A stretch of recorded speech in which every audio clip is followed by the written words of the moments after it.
Oh, that looks good. Kind of, sort of. It's doing a little cycle thing. Oh, the frogs are here.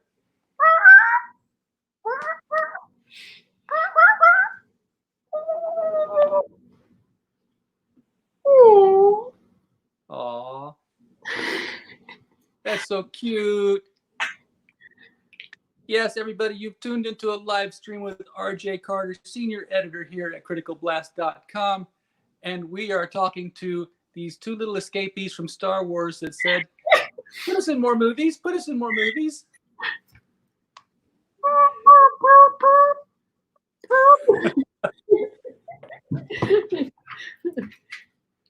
Yes, it's actually Jim Balent and Holly Golightly.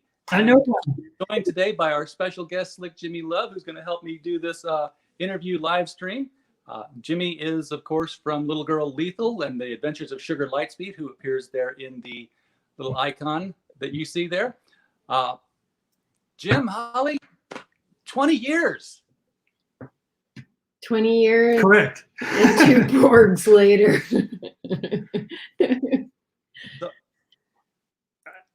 Like I was telling Jim earlier before in the green room, I'd interviewed you 20 years prior when it was first starting up as Broadsword Comics, because, hey, it was a hot new indie book, and it was my job to interview people in the comic book industry. And now, how many issues later are we in? Because I'll be honest, the last issues I had, they disappeared. And I have a suspect, but he's 12 years old. And I can't really do much to him. And if he lies and says that he didn't take them, I got to believe him. But I have my doubts. I think he's got some tarot comics hidden in his room. Well, let's see here. The last issue that was in the stores is Tarot 121. Mm-hmm. And that was in the stores, I think, March, on that last Wednesday, New Comic Book Day. And then the next day, the world shut down. So Wednesday since has been no comic book day. But we are still drawing and still producing. So here in the Broadsword studio, we are still drawing away. Yeah, and we had a Kickstarter back in, was it April? Yes. Or was it March? April, March. Oh, maybe it was, end of March. Yes, end of March, and Yes. It ended in April, and we're in production for that, and that's going to be going to press at the end of this month. Correct. Yeah. Fantastic. I say fantastic because I'm in on that. Oh, Thank you, Howard. Glad to join in on that one. So what prompted the Kickstarter? Why go that route? Why did we start it? Why crowdfund it? Because with all Kickstarters, you have this unique opportunity to offer something directly to your reader, your readership, the ones who've been there from the beginning. And I always thought it was a really cool idea. I always look at it as like if you have a favorite band and you can buy the album or the CD, in all the stores, which is fantastic. Stores are fantastic to get from. But if you have this opportunity to get the album, or in this case, the comic books from the artist, and they themselves will give you some extra perk, like maybe an alternate cover or a sketch, or the ability to, have an original illustration by that artist. I always think Kickstarter is really a cool place to go. And since we are on our 20th year, we decided to reprint the first 5 issues that have been out of print for ages. And people have asked us to do a reprint of those first 5 issues because every day, even though we've been around for 20 years, we will still get a letter saying, we just discovered you guys, and you guys are awesome. We love tarot, and we love School Bites, and we love your work. So it's a never-ending cycle, and with Kickstarter, we've always had a great response, thanks to our readers. And new people discover us on Kickstarter. That's too, true. which is fun. Right, because you'll find there's different people who will only buy their books a certain way, and sometimes they'll wait for a Kickstarter to buy that first copy of whatever book you're putting out. Every issue is somebody's first issue. Is the way I always heard it told. I think that was Julia Schwartz or Julia or Stanley. One of those two giants had said that. And that you are reprinting issue 1, which I have here in my hands, and through issue number 5, which I also have here. Correct. I have those books as well.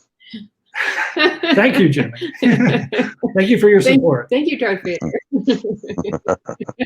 Well, Jimmy, you slip in there, and it's like it sounds like we invited Lurch to the live stream. I'm sorry, but you kind of scare me when you come in. It's like, you rang. You rang. How about that? Yeah, when I haven't spoken for a while, my temper's a little bit deep. So, yeah. Well, a lot of people are getting into Kickstarter these days, or their competition with Indiegogo. That wasn't something that was an option for you guys 20 years ago. You actually had to pile your own money and blood and sweat and tears into this. Yeah, I think the first Kickstarter we did was back in 2014 or 20. Oh wait, no, it was, gosh, maybe even like 2008. I did a school bikes one, and then we were utilizing it since then. But yeah, 20 years ago there was no Kickstarter. I think it was the first year they started. We worked with them. Yeah, I think you're right. Yeah. So with this last Kickstarter here, you jumped in basically saying we're going to reprint issue 1 through 5. Is that correct? The contents of the book itself? Yes, but there's also going to be a lot of added pages in the back, some behind-the-scene photos of the past 20 years, and some artwork that I don't think has been printed. So yeah, they are extra stuff, and it's also a celebration of the first 20 years as well.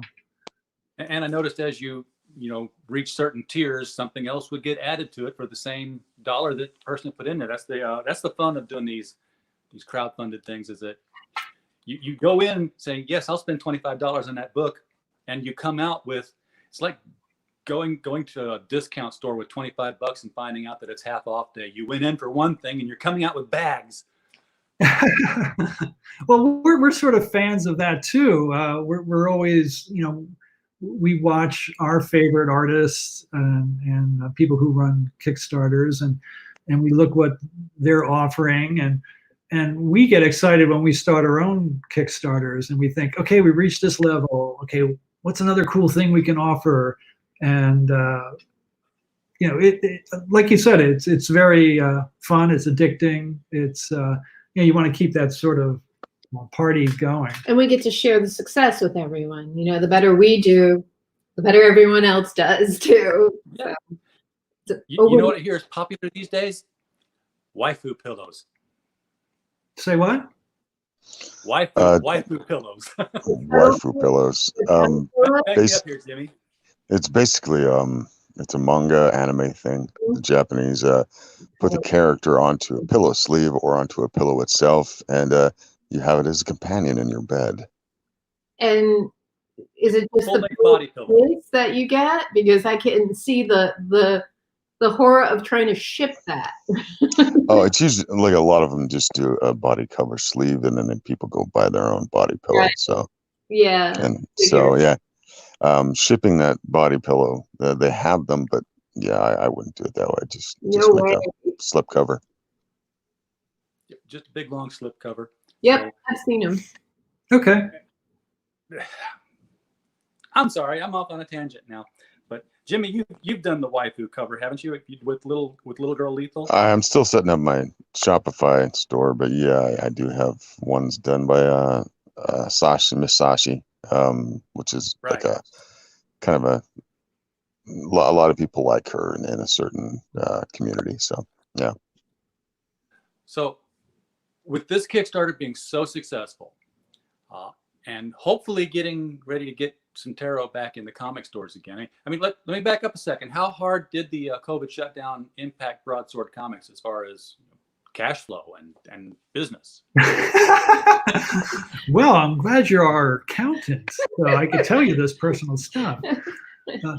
Well, no, don't get too into the weeds with it, obviously. But it's like, well, it fascinates me that's one of the questions I'll get like on the road or something. So Jim, how are you doing financially?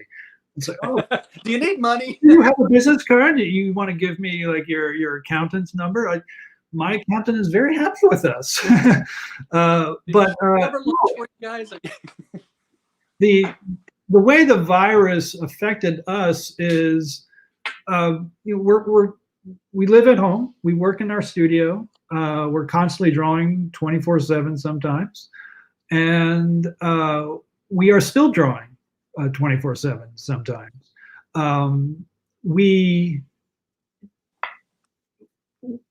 The only way it affected us is that it has affected our friends who either own stores or friends in just general. We at Broadsword are constant. We're going. We're fine. But we hear stories about our friends who had to close their shop. Matter of fact, we were scheduled to do 2 in-store appearances to celebrate the 20 years of tarot, and unfortunately, we had to cancel because the world's shutting down or because of certain laws in their area. So those are the things that affected us, financially, and also output. It has remained the same. If not, we've been working harder. Because we've been getting an influx of orders and an influx of just well wishes and first time readers. So, right, first time readers.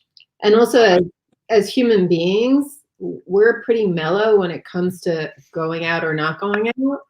If we don't go out on weekends, we don't drink, we don't go to bars or anything. Usually, when we go out, it's go to the movies or to go to our favorite restaurant. That's about it. We usually cook at home. We like to watch movies on TV. We both play video games. So we don't get stir crazy, I guess. Yeah. Yeah. So we're good. Okay. Well, and of course, Broadsword Comics is the two of you. I mean, so there was no having to call people and say pencils down or anything like that, like a lot of the other publishers have had to do, and just keep people at home. So that's definitely to your advantage in this market right now. Well, yeah, and also it is mainly the two of us, but we also hire Randy, who is a color flatter who has helped us from decades ago, and she's still on board, so she's definitely part of our team. And we also have a sort of a second pair of eyes that is our editor, who reads the scripts after I'm finished, and so he's the fourth in the Broadsword team. But yeah, we've been keeping them busy because we're busy, and our more concern is just that everything stables out and just sort of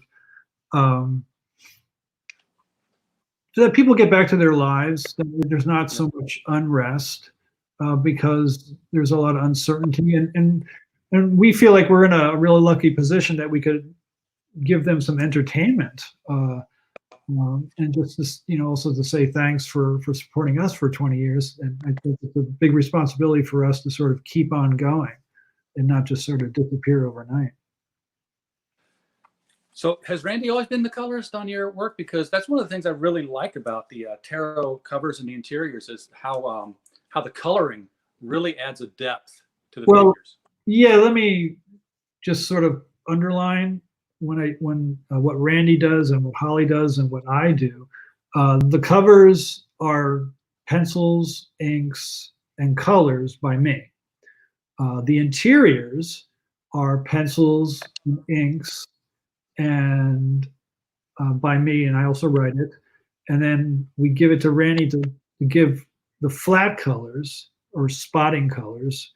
And then that goes to Holly, who is doing a lot of who does all the coloring and the production of the book. So that's sort of how we all work together as a team. Well, you've got a synergy going there that is definitely, it's eye-catching. I mean, yeah, okay, the girls are beautiful and that's going to draw the eye, but when you get past the whole wow business, the figure itself really is beautiful to look at, and the colors make it pop. This one here was always one of my favorites. This one of the Three Little Kittens issues, just from the negative space and how that cuts into everything. It was just, I really, I don't know. I have no technical artistic expertise. I just know that when I look at something and I like it, I was like, whatever they did there, they did it right. I don't know what the techniques were. I don't know what the school of thought was, but it speaks to me and I'm buying it. Well, thank you. Well, you all tend to know how to draw the eye, so people will pick up the book. And I've bought many of your books over the years, so kudos. Thank you. What state are you from, Jimmy? Utah. Utah, okay. We have friends in Nevada, I think. That's where Randy is. Yeah, so close by. Well, within 300 miles. Yeah, she's closer to you than us. Yeah, it's just a drive down the road in one direction or the other. So with the success of this Kickstarter, when do you think you might do something else crowdfunding wise? And what would it be? Are you going to wait another 20 years or? No, no. Like we said, we've enjoyed all the Kickstarters we've done. And I would say anytime you want to know anything that's current going on with Broadsword Comics, is definitely follow us on our social pages, which is the Facebook pages or Instagram. And there is where we usually announce the next Kickstarter or the next sort of, appearance or news item or product. And go to jimbalent.com and sign up for our newsletter, so it will directly be sent into your email box. So you could find out special stuff. And I have what's the link going down there in the description. Hey, I have a question. Jump in. You've been at this for 20 years, and how do you keep the spark of inspiration going? And where do you get it from when you want to create something? Good question. I think I was asked this in London, I guess, when we were there a few years ago. But it's really easy. The stories, tell themselves to me. I'm not sure many people know, but a lot of these characters were inspired by either life events or people I've met along the way, or it's an article I read. It could be a song I'm listening to, and then something will just click. And a lot of times what happens is I'll be drawing a certain issue or writing a certain issue, and something will spark, and I'll write it down on a separate sheet of paper, like sort of a list of like, here's an idea, remember this. And then I might go back to it if it's still fresh in my mind. But I've never sat down and thought like, oh my God, what am I going to draw next? Or what am I going to write about? These characters are alive to me. Same thing with Catwoman. People have asked me the same question is, how did you stay on it for 7 years? How did you draw 77 issues? And it's like, because I like the character. If I didn't like the character, I wouldn't have done it. The same thing with Tara, Witch of the Black Rose, Raven Hex. I'm sure Holly can say the same thing about her character. She does things because she likes to, like with School Bites. Right. Mainly I've been painting lately. It's true. And I just get visions constantly. Oh, I see it in my head. I got to paint it. I think for me that's easier. Was it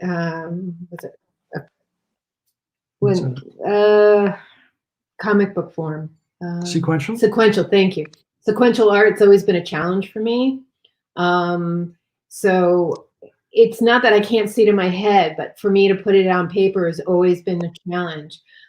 So for me, doing portraits comes like really quicker and easier. So it's almost like I got to keep up with, oh, I see this, I see this, I see this. So yeah, it's just always playing in the back of your head. Even at night, sometimes you may have a dream and you wake up, oh, that's a good idea, you know? I've tried to keep that little dream notebook by the bed before and write things down. Unfortunately, I have no legibility in the middle of the night. I have a little app on my phone. That's what I use to tap down ideas. So yeah, see, Jimmy knows the same thing. Well, with me, in the middle of the night, I'll wake up and I'll have a dialogue in my head, so I will just grab the phone and write myself a message. You can even talk it into your iPhone now. You could do like an audio note. Yeah, that's always a good thing. My little notepad. It's Notepad. That's the little app, and then you can email that to you, and then you just put in a file with a bunch of ideas. Sure. Yeah. Sometimes we get ideas on Kickstarter goodies. Yeah. You know, like pledge levels. Like, oh, you know. So I mean, ideas are, you know, it's like you're a walking tree, and they just sort of grow on you like fruit, and then you pick it. You pick your idea. There you go. That's awesome. Jim, was Tarot the first book that you wrote, or were you writing any comics before that? No, good question. We were just speaking about this before we got on. The first comic book story I wrote and drew myself was, I believe, called The Ninja, and it was in the back of a Sergeant Rock comic book. And I think that's way back in 1984, maybe. So that was the first published piece. And then my career started from there, jumping from independent comic books and then starting my own comic book company. And then, well, no, actually it would be, working with DC Comics, which is the Sergeant Rock book. And then from there, doing some covers for other companies, and then doing a vampire story, and also doing I'm trying to think if then jumping on to Catwoman, and then from Catwoman to Tarot, which is a Black Rose. So definitely Tarot has been the longest run that I've written and drawn, but the very first story I wrote was The Ninja back in the days when I just graduated from art school. Okay. I always have a question for people that. I'm sorry to break in again. Have you ever doing a Tarot for so long? Have you ever done an omnibus? I haven't never seen one, so I was just wondering. No, because I refuse to do that. We get a lot of requests for that, like when you're going to do the omnibus. And to me, I always felt you do that at the end because it's supposed to collect everything you've done. Or in my brain, it feels like this is everything you've done. Like for example, like Walt Simonson, we're big fans of Walt Simonson, and I really loved his Thor run. And they put out a Thor omnibus of Walt's. And it's like, yeah, okay, he did it all. I got it all right now. You know, you get the floppies in the past, but now you have the whole thing. But Tarot is still a living, breathing character, and it's still going on. Well, that's a great answer. Yeah. So, and plus now it'd be like so huge, and and some people say, well, then you put out two. It's like, I want to put out two. People ask you. The reason they ask you, are you putting out an omnibus, is because they want everything in one shot. And for me to go, okay, we're going to do like the first 100 issues. Okay, that's cool. Maybe we will someday, but right now I don't want to, because I feel like I need to keep telling these stories. And also it pulls your energy into that production, because it just doesn't pop into existence. I mean, to do that, I would have to do production on it. It's not just you send files. It's like, even with our first 5, we've got to take the files and clean them up and redo them. So it's a whole new project, not just, I made an omnibus, And there it is. We dumped it and printed it. It was easy. It doesn't work that way. So I mean, going forward, we like to do new things. Correct, and yeah. and put the energy into creating the new. And yes, we will do a trade, and we are going to make time for that because people do need that. But omnibus is so big.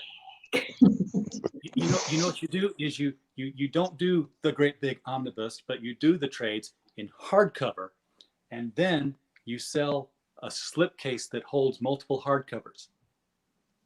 There you go. What he said. And then they just collect into the case, like the Harry Potter books. Right? You could get all the Harry Potter books when there were only 4 of them in a slipcase. I'm like, there's going to be 7. Why would I buy this slipcase with 4 that only 4 fit into? But every time a book came out, they would sell all the books at once in a whole new slipcase. Well, I mean, like, a reason I always ask is occasionally, like Brian Pulido is supposedly going to do one for Lady Death, the first 10 years, and then I always refer to my favorite comic book. It's the Big Damn Book by Frank Miller with Sin City all together in this big format, and I've worn it out. The edges are all torn, which is probably not a good thing for a $120 book, but that's how it is. You have to be careful with it. Yeah, it's fine. I mean, yeah, I'm friends with Brian. I think whatever he does is fantastic. At this point, I'm not interested in doing an omnibus. Oh yeah, that's cool. I'm not trying to encourage you to do such. No, but it's a great idea. It's not that I'm ruling it out. It's just like I've always said no to those things, but I've said no to other things, and eventually the time isn't right, and then like maybe a year later the time is right, and I will do it. Well, I certainly would love a big hardbound omnibus on my shelf of tarot. I definitely would love that. Okay, we got one. Make Like you said, for $50,000. A one-off. Yeah, one-off. Exactly. But like you said, you've got the Walt Simon omnibus for Thor. Right. Now, if Walt, for whatever reason, if Marvel, regains their sanity and brings back some of these great writers and artists, and Walt does another Thor, even one floppy of Thor, your omnibus is incomplete. Well, no, it comes with Velcro. That's true. Now, you did talk about doing some of the other covers, and all these other people in the independent industry. Has anyone ever come to you and said, hey, we're going to do our book and we want to have all these variant covers. Would you do one for us? Do you do that kind of thing? Yeah. We've always, our first priority is Broadsword Comics and make sure that's running smoothly. But Holly and I, we're fans of the industry. We're fans of characters that, we don't own. So when the opportunity comes where they say, Jim or Holly, would you like to draw X, Y, and Z? And we really like that character.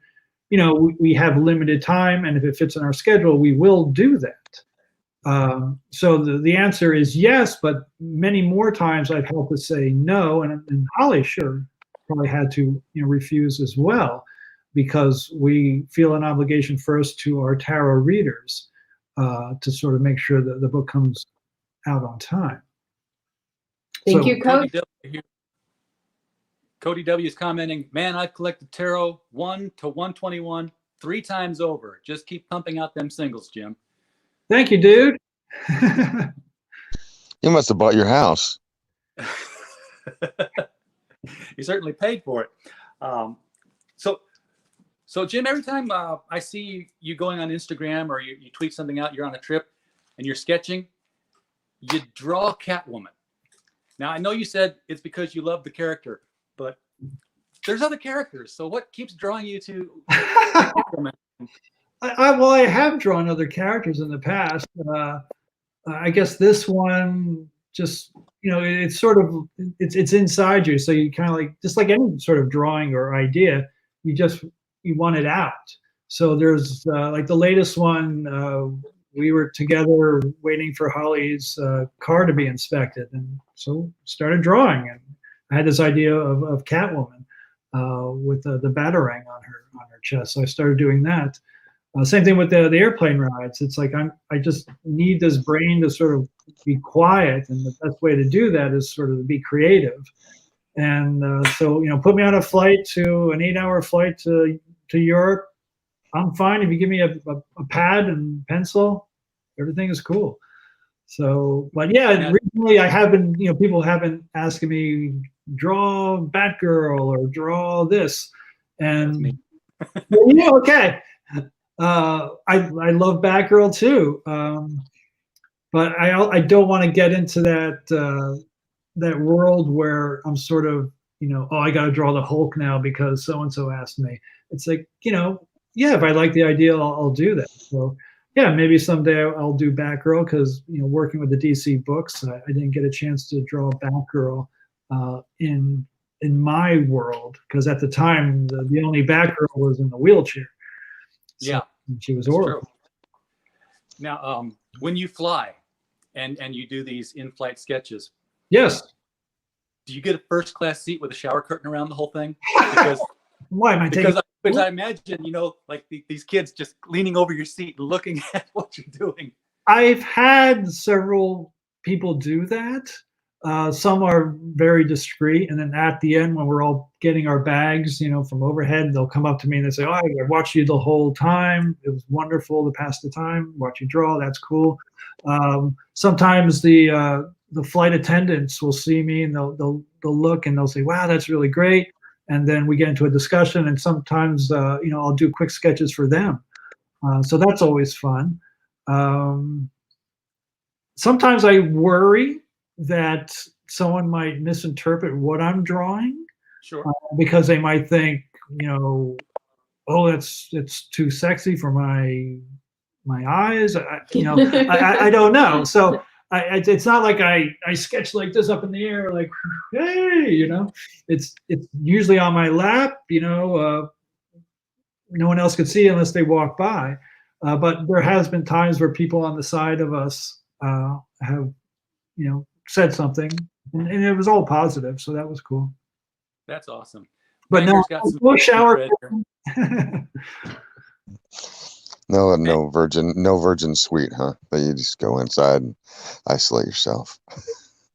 Well, we even draw I draw in the Delta Lounge. Mm-hmm. So it's you gotta sit around waiting for your plane. So break out the pad and start drawing. So yeah, have pencil and pad, and we'll travel.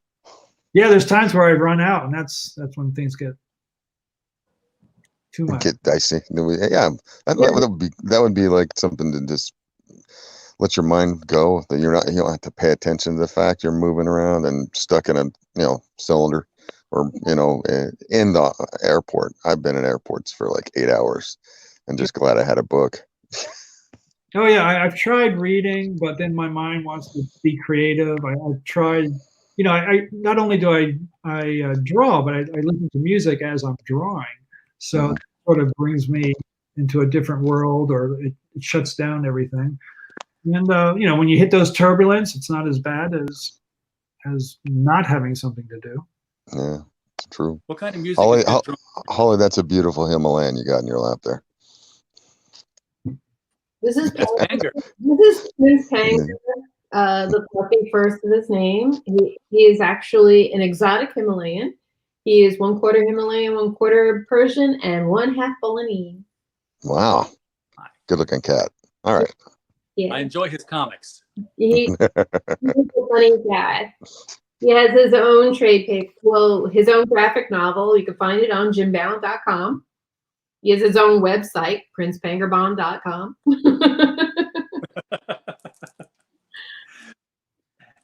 Evil Animosity was in the chat asking, apparently he came in late, Evil, asking if they'd make Tarot Witch of the Black Rose in volumes.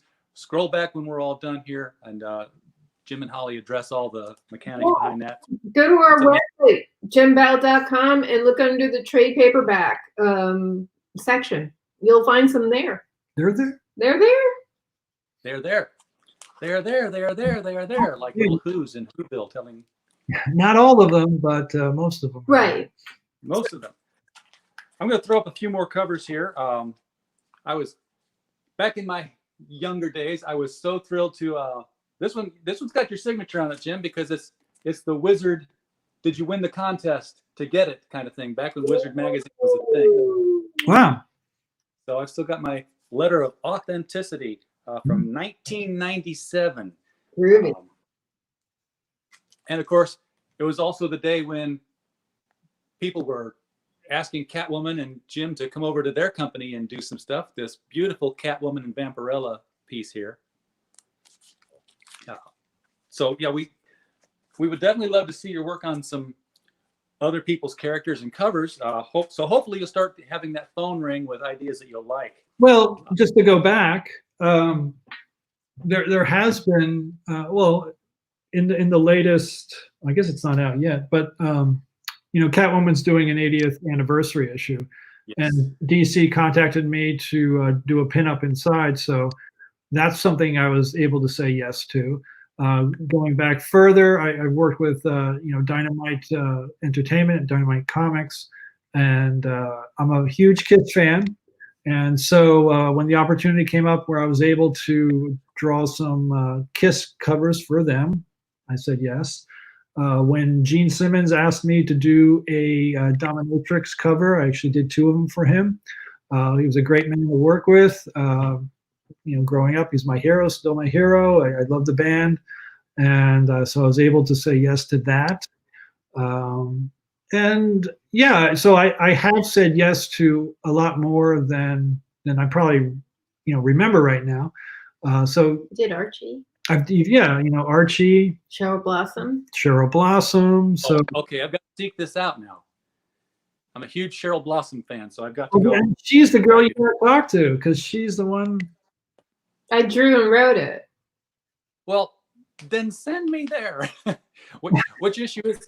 Archie. I started working on Cheryl Blossom, I believe, in the year 2000 when the Sugar Girls. She joined the Sugar Girls. That was my story and art. I do remember that one. I thought we were talking something like in the last 3 or 4 years here that had. Oh no! My Cheryl Blossom is a good girl. Well, yeah. In fact, if I were to take my camera here and go outside this cavern under my house where I broadcast from, when Toys R Us went out of business, we bought one of their wireframe double-sided book racks, and it's in the playroom over there, filled all the way along the length from back to front with Archie digests. That's what my son reads when he's not stealing my Tarot Witch of the Black Rose comics. Well, we're working there. Yes. I've seen the Archie stuff. I love the old school Archie stuff, which is what you were drawing as well. Yeah. Sabrina the Teenage Witch. Yeah. Josie and the Pussycats. Yep. Yeah. And gosh, if anybody wants to go to who do I work for again? criticalblast.com and check the interviews section. I've worked for another site 20 years ago, and sometimes that still spills out of my mouth, and it's been gone for that long. But yeah, criticalblast.com. I have an interview out there where I did with Dan DiCarlo about how he developed Josie and her friends. Yeah. Based on his wife, of course. Yes. So I got to meet Josie. Yeah, and I was trained by Dan. I was very lucky. I had a day in the offices with him, and I always said I felt like Rocky in the movie with Burgess Meredith going, "Come on, kid, you gotta use your pencil. Let this kid do her own inking. It's better that way." He is very funny. He is a very sweet to me. He had a book of his pinup art that I passed on because it was a local store. I'm like, well, I'll get it the next time I'm in here, and it wasn't there, and I've been looking for it. And he's not the kind of, if you're a casual Archie reader, he's not the kind of artist you think, oh, he does, sexy pinup stuff. And if you say that to me, I'm like, well, then you have not been looking at any Betty and Veronica cover that he ever did. Yeah. They got me through puberty. Yeah, he did. He worked for Penthouse Comics as well when it first came out. Yeah, he did. I got like the first 2 issues of that, so I don't. I remember it, but I don't remember it. I don't remember everything. Yeah, he was awesome. He definitely. I was very inspired by him. I felt very fortunate to emulate his style. They asked me to, and I was really happy because I was a really big fan growing up, and I gravitated toward his style the most, Yeah. even though I was a Betty girl. And I really enjoyed it. So it was very special to do that. Well, we need more Dan, so I'm glad that you took up that mantle. Well, I did for that time. I guess between the years of 1997 or 8 to 2004. I want to get back to Catwoman here for a question that's a technical question. This is obviously Catwoman #1. Yes. Really sort of pocketed Jim Balent in front of everybody's names. But this cover was embossed. I mean, I don't want to get a strike for feeling the wrong spot that's raised up here, so I'll go with the hand. But did you as an artist did you know they were going to do that? And did you have to take into any consideration how to draw it if it was going to be embossed and raised? No, it was a total surprise. I think it looked fantastic. I just remember, getting the assignment, freaking out because, I'm a huge Batman fan, and to me, Catwoman is definitely part of the Batman family. So when I got the opportunity to not only pencil the book, but illustrate the covers, I was, over the moon. It was fantastic.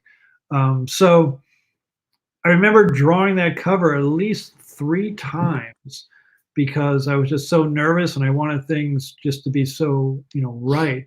And I gave DC the 3 covers, and what's interesting is that they printed the first one that I gave them, which I'm happy with. It's fine.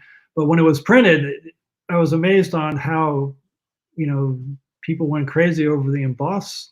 It looked great, but they kind of like made it sound like it was scandalous sometimes. Oh, I didn't think it was scandalous. Oh, in fact, I'm surprised they didn't go foil with it, just to make it pop even. Remember, at that time, they were doing these incredible things with covers. There was foil, there was glow in the dark, there was, back then it was new to do those things. Yeah. So everybody was, buying multiple copies, and definitely Catwoman #1. This is the first time she was going to have her ongoing series. So I'm glad that they did this embossed. And what's another side story is that I went over to Dick Giordano's house, who was the inker of that book, and we signed 10,000 copies of that issue for the QVC. Oh, wow. So it was me, the writer Joe Duffy, the artist Buzz, and Dick. We were for, I think, 2 days up at his place, just signing nonstop 10,000 issues. Now they had a wow. That's It's a lot of comics. Mindy Newell had done a miniseries on Catwoman before that. And I guess that's kind of where they figured there was some reader interest. But they've tried to do villain series before, and Joker didn't go on for that long. Usually you kind of lose interest in the villain because the villain is always going to lose in the end. Catwoman was different because she was not so much of a villain as she was just like a thief with human needs and drives. Did you have what was your expectation when you got Catwoman #1, that as far as the length of the job was like, okay, well, here's, probably a good 6 to 8 issues, a paycheck coming? Well, I've heard stories that said that about the Catwoman issue when it first came out, that it wasn't going to last because of what you said. I was told because it was a villain, because it was a female, that these are all strikes against the book, that none of these in the past sold. And I said that they were all wrong. I said, this is going to be a hit. It's Catwoman. Catwoman, to me, has never been one-dimensional. She's a full character, a full woman. So an independent woman, and to me that always excites me to like to draw or be a part of that. So I feel very lucky to be a part of this and to, you know, be able to put my creation, whether to create the costume or to influence a storyline. She's history. So Catwoman is always going to be DC's, I think, greatest character, in my opinion, because she has this great history and she is definitely not one-dimensional at all. What did you if you care to comment, what was your opinion of the not wedding? Well, actually, I did a cover for the Batman Catwoman almost wedding. It was an exclusive for, I believe, Jetpack? What's that? Jetpack? Yeah, I think it was Jetpack Comics. So that was which I did, I think, 3 different versions for. So you could go to their site, Jetpack Comics, because I don't sell them here on jimbalent.com. But I had no idea what the story was. To me, it was just fun drawing Catwoman and Batman again. My only guidance was I couldn't draw her in my purple costume back in the 90s. It had to be what the storyline was at the moment, which is fine. But to find out later that it wasn't a wedding or that it almost happened, it was, it's fine with me. This is comic books. I think, characters are in the hands of good writers and good artists, and that they're not going to disappoint their audience. Maybe some people prefer them to be married, some people prefer them not to, but that's all part of character development. So it didn't bother me. I didn't feel like it was a ripoff, or I didn't feel like it was something fantastic. I just felt it was just good storytelling and fun to be part of that ride. Okay, now you did say that your costume on this. Did you have to pitch costume ideas when they gave this to you, or did you just turn one in and they're like, okay, we're running to that one because she's had a wardrobe? Right. Well, it's pretty close to that. I can't remember if I said, can I redesign the costume, or they said for me to redesign the costume. The only thing I know that they told me, they said, do not make it look like the Tim Burton costume that just came out, which, that was the latest. I think Batman Returns just came out. Yeah. And so they said, don't make her look like Michelle Pfeiffer. And I wasn't even thinking that way. My thoughts were to be respectful to the character and to the artist and the costumes that came before me, and I wanted to see an evolution. I didn't just want my character to look like my idea of the costume to look like a sore thumb, like it didn't belong. So I looked in the past, I like the purple and the black. I wasn't too fond of the cape and one of those ideas, but I really loved her long hair. And I did a few sketches at home. I'm really I like the opera gloves and the thigh-high boots, mainly because it accentuates those limbs and makes her more sensuous. The silhouette of the character, I wanted to just be her with her ears and her hair, and I thought that worked. So I remember doing one other sketch that was a little bit different, and I just sent it in just to show that DC I was working on it, and I had no idea that they were going to print it as a preview somewhere in I think like in the Diamond catalog. And by the time it was printed, I've already changed my mind and said, okay, this is the final look, and they approved the final look, and it was great. So to answer your question, it was just really almost 1 or 2 different ideas, and what stuck was that final purple, black and purple outfit. All right. Enough about Catwoman. I know I've hung up on her a lot here. I want to get back to tarot for a little bit because Yeah. within this past year, tarot's family has undergone quite a tragedy and a turning point in their story. What was your fan? Yeah, I know I don't want to spoil something that's, even a year old. I don't want to spoil it, but No, you can spoil it. It's fine because, it's like saying, hey, don't say Darth Vader is, Luke Skywalker's father. There's going to be like a few people who haven't seen it yet. So, yeah, you're speaking of the mother being killed, actually. yes, and it was a big mystery for a while too as to who was behind everything. Yeah, well, if people who read the book, they knew right away because you saw. It's still a mystery to the other characters. It's still, speaking of, John Webb, Tarot, and everyone else. Yes, they don't know that, who killed Tarot's mother, even though it was sort of accidental. But it was a story that was going around my head for the past 2 years, and I thought this was the sort of the time I wanted to bring it out. So when it happened, we did receive some letters being shocked. Same thing with Raven Hex. She supposedly almost found her perfect love, and that ended tragically as well. So what we really like about our readers is that they're as involved with the characters as we are. So when something tragic or something happy happens to them, we get our letters saying, oh, I'm so glad that, Crypt Chick found X, Y, and Z, or John did this, or Boot Cat is doing that. She's so funny.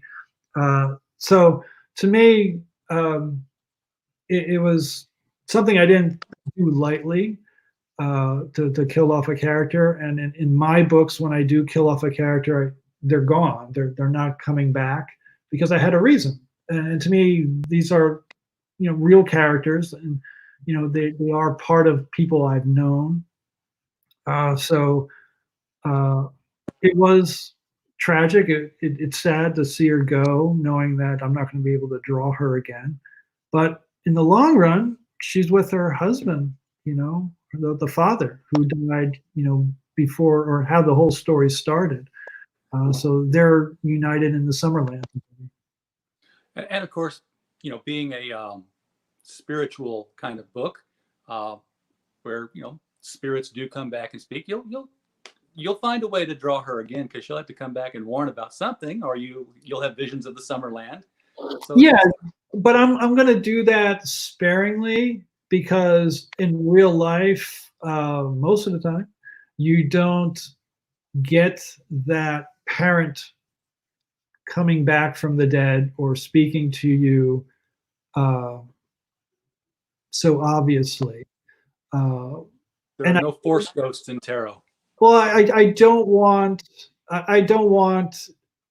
a writer and as a creator of the book, you run that risk of going, okay, I killed her off, but I could always have her come back every issue as a dream. Well, then she's not really dead. Your character isn't suffering because of the loss. Your character, knows, oh, well, next month I will talk to my mom, even though she's dead. So I want that loss, because that's what has driven Raven Hex all these years, is, her loss of her father and her blaming it on the villagers or the townspeople for pushing her father to such an extent that he was consumed by his own magic. So you need that driving force in a lot of your characters, and this is just one of them. And that's going to give Tarot a very strong empathic bond, I would think, with Raven Hex, saying, okay, now I understand what drives you, I understand what you feel, and I can see where she's going to have a very turn to the dark side or not choice when she does finally confront her mother's killer. Yes, but you also have to remember, right, that issue has not been written or created yet. So yeah, I could see that being really terrible. But you also got to remember, Raven and Tarot are two different people. So that sometimes, even though they're sisters, they might agree on some things, and sometimes they'll have different reactions. Just like how Raven is still on her shadow path. And same thing with tarot, she's still on the path of balance, even though they both lost their father. What's coming up now is sort of, and if you read the latest issue of 121, you'll notice that I'm heading into a world where called the alternate path series, where what if Raven Hex said yes to that offer from the sword, or from the goddess, and became the Sword Maiden. So we will see in the next coming issues the world as it would have been if Raven was the Sword Maiden and not Tarot. That will be, yeah, some what if issues would be great. I don't know, are they going to be a completely different series, or are they going to be backup stories in the regular series? It's, I guess what I'm going to do is say, watch our site, our Facebook, especially in June. Sign up for the newsletter. Right, and because we don't like to sort of reveal our hand too much until it's ready. But yeah, there are some major things that are happening. Now, how far out do you plot and write these stories, Jim? I mean, as of the last word of the last sentence of the tarot script right now, what issue have you written that you've got to still sit down and draw? Well, the way I create is it could be where I'll write down a whole issue, like it'll just come to me. A lot of times is I'll just take my 11.5 or 8.5 by, not 8.5, 11 by 17 pieces of paper, and I will thumbnail out all 22 pages. And a lot of times key dialogue will come at that particular moment. And then I'll go into drawing each page, and then sometimes I'll turn the page over and write down key dialogue moments. But most of the time, the writing comes when everything is finished, and I sit down at the computer and I write everything in like 1 or 2 days, and I use my artwork, my pages, my original art as my guides. So do I have like 3 scripts fully written in my studio? No, because that's not how I work. Do I have ideas for the next couple years? Yeah, that's in my studio with, whether they are thumbnails or just a few sentences. And I have written like issues because I had this vision of a one image, or I've written down something that I said, oh my God, I got to remember that. And it just opens up this floodgate, and I start going with it. Very, very cool. Well, we will encourage everyone to go to the link in the description below, which will take you to jimbalent.com, and sign up for that newsletter so you can find out this stuff. Evil Animosity, you've got a lot of questions out there, a lot of things you want to see. I think their website's probably going to answer those for you. I'm going to end up here showing everybody these things I showed Jim before we started broadcasting. Of course, I've got the Catwoman issue here from 1993. Thank you so much, Jim, for putting dates on those things. And I ran across this in a half-price bookstore, Shattered Earth #1 from 1988, also Jim Balent. And I just want, you can see the evolution here. So for people who are wanting to be professional artists, the key is to it is keep drawing and don't quit drawing. This is good. This is really good. And of course, tarot is master level work being done now. Well, okay, people, Howard drinks a lot, so he might not be telling you the truth right there. It's McDonald's. It's nothing to do with my art. Artists out there, if you want to draw. Definitely, I've always said is, feed your dreams, because someday your dreams will feed you. So if you like drawing Batman, Spider-Man, or nature scenes, go do it, because it's coming from your heart, and that's what is going to drive you. Because the worst thing could be is you draw something you hate, and then you make a career out of something you hate. So draw what you like. If you like drawing dinosaurs, I know many illustrators out there who made a great career drawing dinosaurs. I know musicians out there who have this drive to sing. Holly herself has grown up, wanting to draw, and she has made a career out of that. Yeah, I was always a big fan of Joseph Campbell, because I'm a huge Star Wars fan, and I learned of his books long ago. And you follow your bliss, and life, your path will be, you'll feel right, and that's something that I've always believed in. It's amazing how if you sit down to do a story and you follow Joseph Campbell's pattern of the hero's journey, you will write a really good story. I actually go one step further. I do it. I don't just use it for writing a story. You live Joseph Campbell's circle. That's what you need to do. Sounds good to me. Slick Jimmy, you got anything you want to come in here with at the end before we let him go? No, it was just great to talk to y'all. You definitely are one of those people that I've followed for a while, and especially you, Jim. No offense, Holly, but I'm gonna look into your work now. Okay. Yeah, it was great. Well, I'm doing a book, and you're an inspiration. So there you go. Well, Jimmy, I just want to congratulate you on following your dream. I know what it's like, to sort of step out there in that world and not know what's going to happen. But that's all part of the hero's journey. From what I see from your little icon there, it looks great. So I wish you well. Hopefully, I will meet you at a con, and the three of us will get selfies together.